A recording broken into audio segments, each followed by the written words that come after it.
My 17-year-old daughter was banned from my sister's wedding for being too young.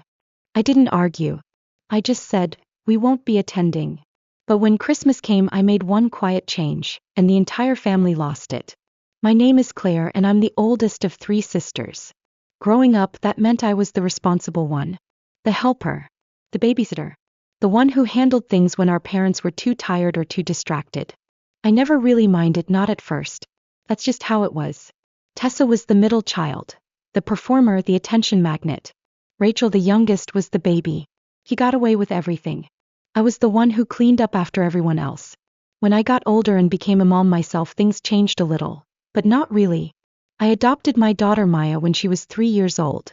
She had these big serious eyes and this quiet way of observing the world, like she didn't trust it yet.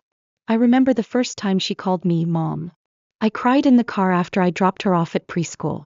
From the very beginning, I made a promise to her. She would never feel unwanted in my family. Not ever again. But I couldn't keep that promise no matter how hard I tried. Tessa got engaged last spring. Big announcement, big ring, big Instagram caption. I congratulated her, of course. Maya even made her a card, cut out little wedding bells and glued them on with too much glitter. Tessa said it was sweet, then left it in the backseat of her car. I found it there 2 weeks later, half crumpled under a Starbucks cup. Still, Maya was excited about the wedding. She started looking at dresses online and asking if she should wear her hair up or down. I could tell she was nervous but hopeful. She wanted to be included. Then the invitation came in the mail. It was one of those fancy ones. Thick paper, gold trim, the kind that probably cost more than my monthly water bill. I opened it at the kitchen counter while Maya was doing homework at the table. The usual stuff, location, dress code, RSVP link, and then I saw it. Adults only. 18 plus, strictly enforced. No exceptions. I read it twice thinking maybe I missed something. But I didn't. Maya saw my face before I could say anything. She looked up from her notebook and asked, "She doesn't want me there?" I said, "It's an 18 plus wedding." She was quiet for a second, then said, "Is it because I'm adopted?" That sentence broke something in me. She said it so calmly. Like it was just a fact she'd come to accept. I told her no, of course not. But I knew what she meant. It wasn't the first time something like this had happened. Not exactly this, but other moments. Smaller ones. Slippery comments. My mom once introduced Maya as Claire's girl. Never our granddaughter. Tessa called her your daughter, like she was talking about a neighbor kid. There were times at family holidays when Maya would offer to help in the kitchen and no one would even respond. I tried to believe it was unintentional, that they didn't mean anything by it. But this time was clear. I didn't fight. I didn't yell. I just went online and clicked, not attending. No explanation. Just, no. I thought that would be the end of it. The next day Tessa texted me. "Hey, just saw your RSVP. Is everything okay?" Then a follow-up. "If this is about the age thing, I hope you understand. We're being super consistent with everyone. Nothing personal. Right? Not personal. Except that Maya is her niece. And she's 17, not 7.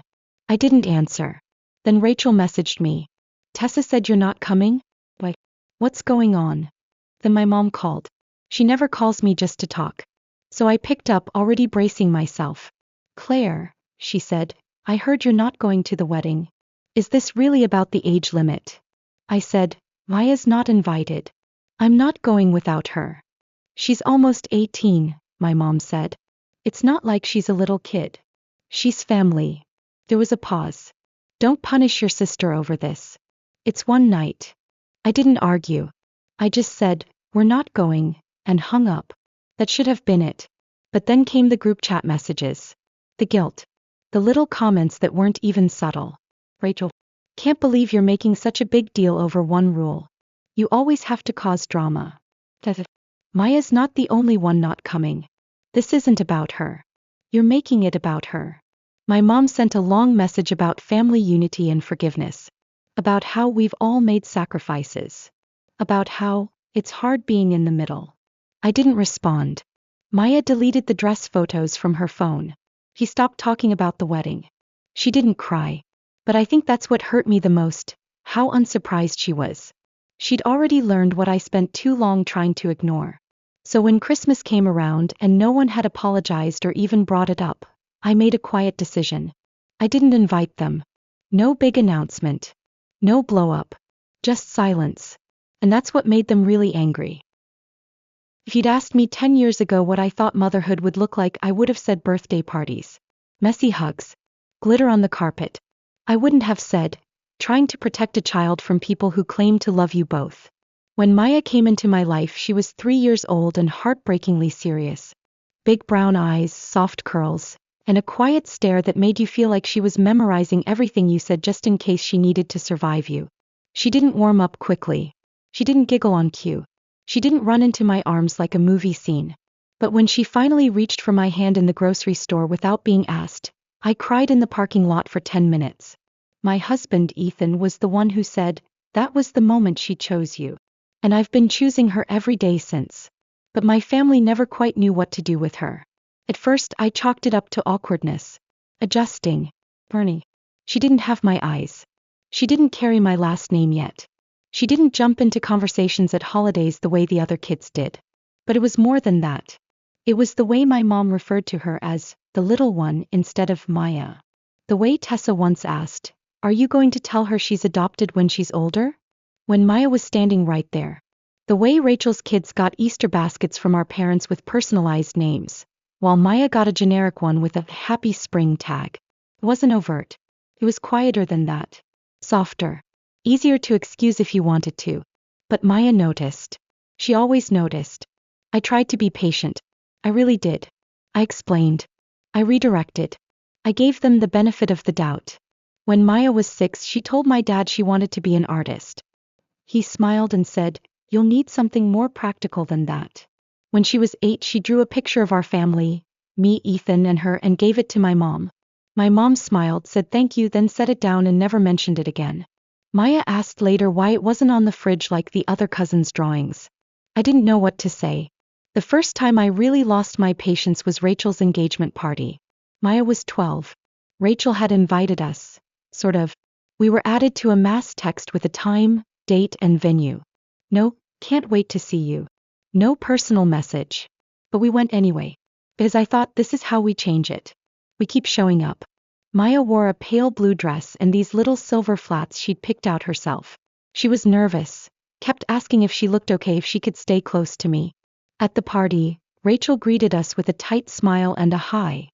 Then turned to hug the next person without asking Maya anything. No compliment. No, you look so grown up. Just air. We stayed for 20 minutes. Maybe 25. Maya stuck to my side the entire time. On the way home she said, "I don't think she likes me." I said, "She doesn't know you." She said, "She's had 10 years. And I didn't have an answer for that. The thing is, I don't think they ever fully accepted that Maya wasn't temporary. It's like some part of them thought I'd eventually have a real child, and this would become a sweet chapter. Something they could refer to as when Claire fostered that little girl. They never said it out loud. They didn't have to. Last year, for Maya's 16th birthday, we rented a space at the community center and decorated it with her artwork. Her idea. She didn't want some big party with loud music. She wanted to hang her paintings, serve cupcakes, and invite the people who'd supported her. She made the invitations herself. Sent them out to family, friends, and a few teachers. Rachel didn't come. Neither did Tessa. My parents showed up 30 minutes late and brought a card that said, "To a sweet girl," with a $20 bill tucked inside. Maya thanked them. She's always polite. Afterward, she didn't say much. Just helped clean up, put her canvases back in the car. But later that night, when we were home and the dishes were done, I found one of her sketches. It was a drawing of the three of us, her, me, and Ethan, at the party. But our faces were blank. I think that's when I stopped hoping they'd change. Not because of the card, or the late arrival, or the lack of effort, but because it didn't even hurt Maya anymore. Not in the same way. She'd stopped being surprised. And that scared me more than anything. So when the wedding invitation never came, not even a phone call or a conversation, just a silent exclusion, I knew what I had to do. I didn't argue. I didn't plead or ask for an exception. I just told Maya we weren't going. She didn't cry. She just nodded and said, "Okay." Later that night she asked, "Do you think they even noticed we weren't there?" I said, "Yes." because I needed her to believe she mattered. Even if they didn't. We spent the weekend of the wedding at home. Ethan made French toast. Maya painted in the sunroom. I read a book from cover to cover. It wasn't revenge. It wasn't a protest. It was peace. And honestly, it felt strange at first. Quiet in a way that made you realize how much noise you'd been living with for years. I didn't miss the ceremony. I didn't wonder what the flowers looked like or whether the cake tasted good. Thought about Maya. I thought about how she used to look for their approval in every comment, every holiday, every family dinner, and how little by little they taught her not to expect it. And I thought about the next holiday. How for years I'd hosted Christmas out of obligation, inviting them, feeding them, pretending their half-hearted smiles were enough. This time I wouldn't. This time I'd do something different. Ethan asked me in early December, should I order the usual folding chairs? I shook my head. No extra seats this year. He didn't push. Maya didn't ask. And when the group chat started buzzing with, who's bringing dessert to Claire's this year? And should we come the night before like always? I said nothing. I just watched the messages pile up unread.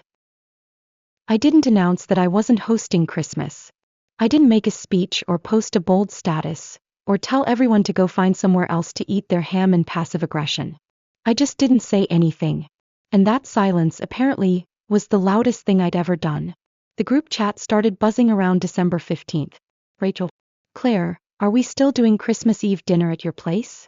Well, let me know what I should bring. Tessa, of course. We'll be 5 again. Let me know if Maya wants anything specific this year. If she's even going to be there this time. That one almost got me. If she's even going to be there this time. Like Maya was the problem. Like her absence from their wedding was a personal failing of hers, not the result of being uninvited. I didn't reply. For the first time in years, I didn't clean the house top to bottom. I didn't pre-order a roast. I didn't dig out the extra folding chairs. I didn't drag the big table leaf out of the garage. And when no one got an answer, they started calling. First it was my mom. I let it ring. Then Rachel. Then Tessa. Then my dad left a voicemail. Claire, we just want to know what's going on. Your mother's upset. It's not too late to do the right thing. The right thing. As if hosting people who excluded my daughter was the right thing. As if feeding them would fix what they refused to acknowledge. We didn't host anyone that year. Instead, Ethan and I made lasagna in pajamas while Maya baked sugar cookies in shapes that barely held together. We stayed in, watched movies, opened our gifts early. We laughed more than we had in months. It felt normal. In a way our holidays never had before. No one walked on eggshells. No one had to translate pointed comments. No one got quiet when Maya entered the room. It was just us. And that's when the messages started to change. December 26th. Tessa in the group chat. I just think it's sad. We've all tried to welcome Maya, but Claire has made it impossible to connect with her. Rachel. I mean, if you cut off family every time there's a disagreement, you'll end up with no one. Dad. The way you're handling this is cruel. I'm sorry, but it is. My mom sent me a photo of the Christmas tree at their house with the caption, "It wasn't the same without you." Maya would have loved her gifts. I didn't reply. Because they weren't gifts for Maya. They were guilt-wrapped invitations to come back and pretend everything was fine.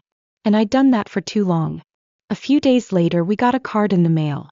No return address, but I knew the handwriting. Inside, my mother had written, "I wish you'd think about the example you're setting. Maya will see how easily you shut people out." That line stuck with me. Because I realized, that's exactly what I want her to see. Not that love is disposable. But that love, real love, doesn't ask you to shrink yourself. It doesn't ask you to sit quietly while the people around you pretend your pain is too uncomfortable to acknowledge. Maya didn't ask about the messages, but I know she saw the tension. She's never been one to ask directly. He just watches, absorbs. Like she's still trying to figure out which parts of the world are safe. One night, she was curled up on the couch with a blanket over her legs, sketching something. She paused, then said, "If I wasn't adopted, do you think they'd like me more?" The question hit harder than any of the text. I sat down beside her. "Sweetheart," I said, "they'd probably pretend better. But the way they treat people who aren't like them? That was never about you." She looked at me with those same serious eyes from the day I met her and said, "I don't think I want them to like me anymore." And that was the moment I stopped waiting for an apology. A few days later my father called again.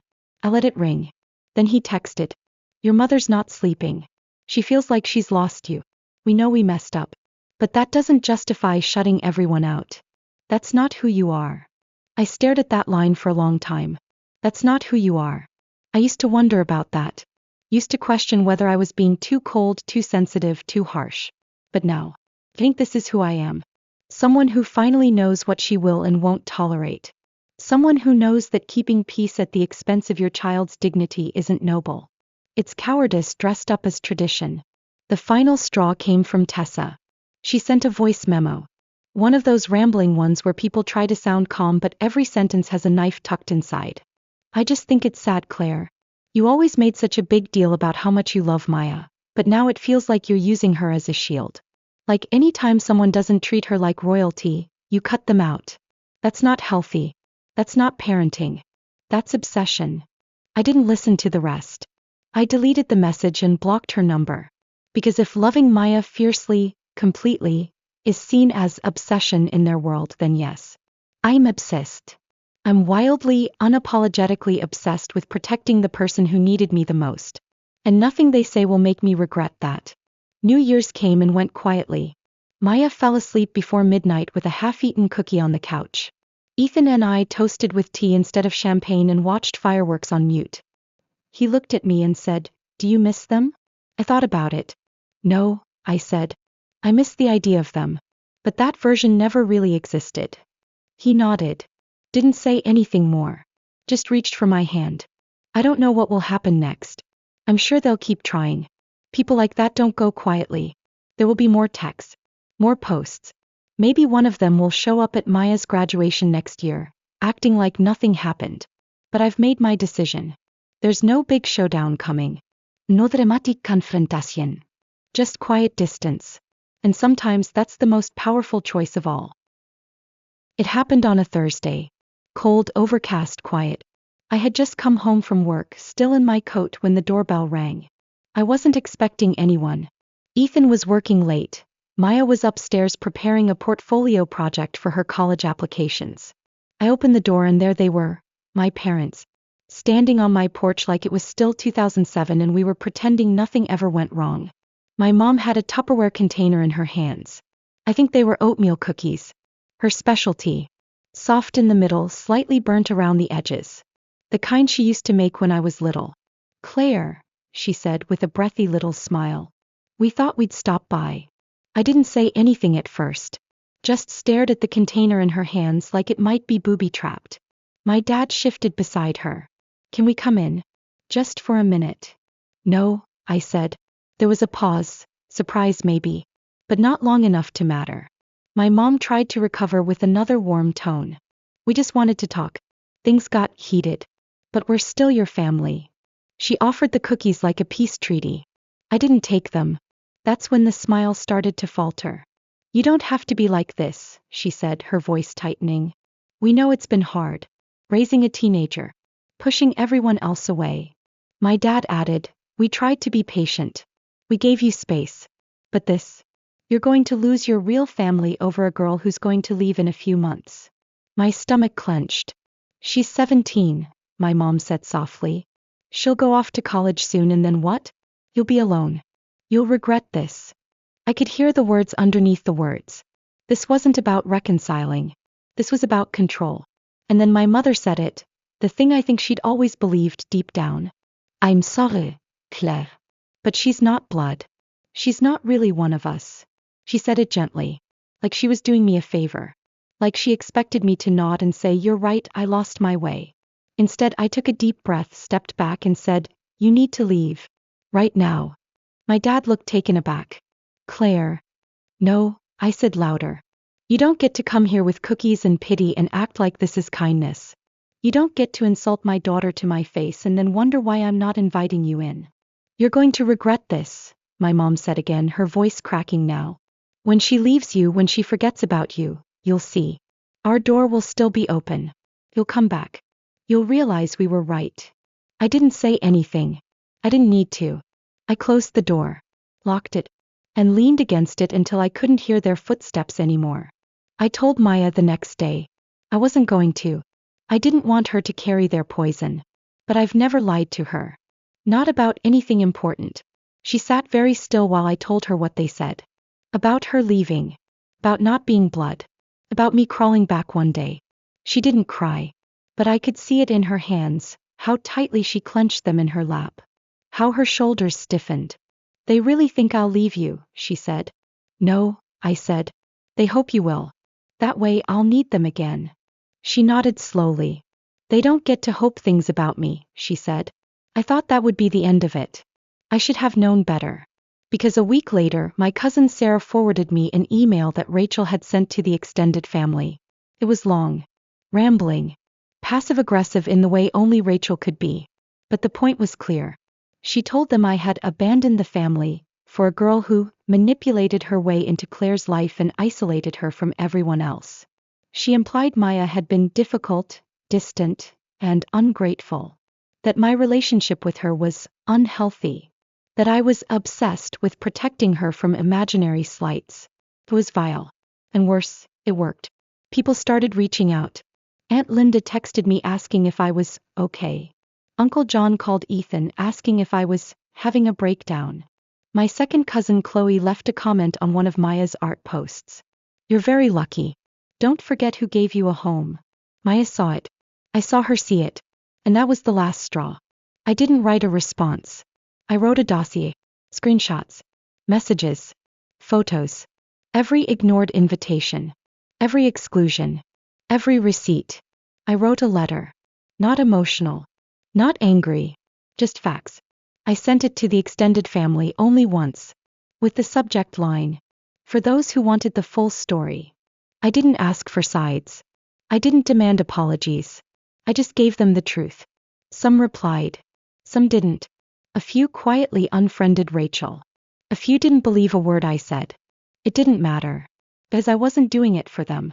I was doing it for Maya. So she'd never question whether she imagined it. So she'd never ask again, do you think they'd like me if I was blood? After that, I blocked everyone who tried to argue. Everyone who said, but maybe if you just talked it out. Everyone who thought keeping peace was more important than protecting a child from emotional abuse disguised as family tradition. We never heard from them again. Not directly. I'm sure they still talk about us. I'm sure I'm the story they tell at parties when someone brings up estranged children. I'm sure Maya's name is still spoken in tight, judgmental tones. Let them talk. They lost their right to know her. Fast forward. Maya's in college now. Art program. Top of her class. She still calls me every night. Not out of obligation. Just habit. She sends pictures of her sketches. Sometimes she asks for my opinion. Sometimes she just wants to say goodnight. When I dropped her off at her dorm, she hugged me for a full minute. And whispered, I'm not going anywhere. She meant physically maybe. But I knew what she really meant. People say you can't choose your family. I did. I chose her. Over blood. Over guilt. Over years of learned silence. And if they still think I'll come crawling back one day, let them wait. Sometimes I still think about that moment on the porch. My mother handing me those cookies like they could undo years of silence. Like sugar could fix what they never had the courage to say out loud. And sometimes late at night I wonder if I overreacted. If I should have tried harder. Stayed quieter. Been more forgiving. But then I remember the look on Maya's face when I told her, they don't get to treat you like that. I remember how tightly she hugged me when she left for college. I remember that I promised her something no one ever promised me growing up. That I'd choose her every time. Do you think I did the right thing? Let me know in the comments. And if you want more stories like this, don't forget to subscribe.